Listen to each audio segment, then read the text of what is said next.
Navigation Exercise, a prose poem by Nicole Carter. Robbie is ex-SAS and a very large man. Almost as wide as he is tall, but then he does have a bad hip from excessive exercise.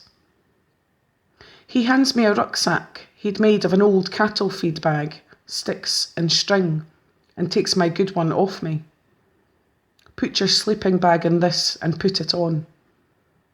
So of course I don't argue. I do what he says. Then he says, head over to that hill.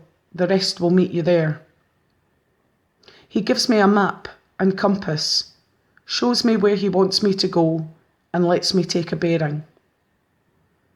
Maybe because I'd had too much coffee the night before and no sleep at all, I headed further off down the track, full of the joys like a little pixie.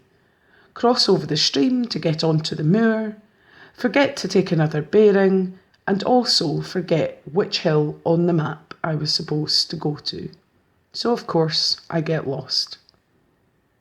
After 20 minutes I start to worry, as it starts to snow very heavily, obscuring any view of what I vaguely thought was the right direction.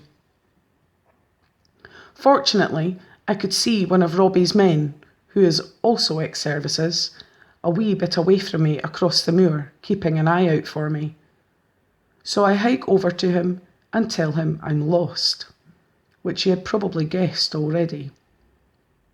He says nothing and just walks on, so I follow him. 10 minutes later, the snow is even heavier and the wind is picking up, making it almost a blizzard.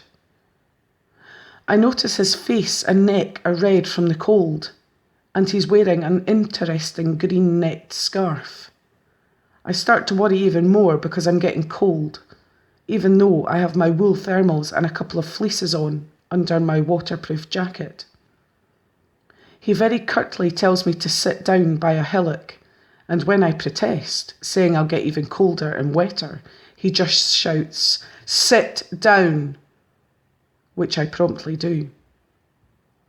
A couple of minutes later, he motions for me to follow him, and 15 minutes of hiking takes us to the top of the hill, where shortly after the other guys arrive safely, having used their GPS effectively to navigate their way along a longer route than I'd been sent on.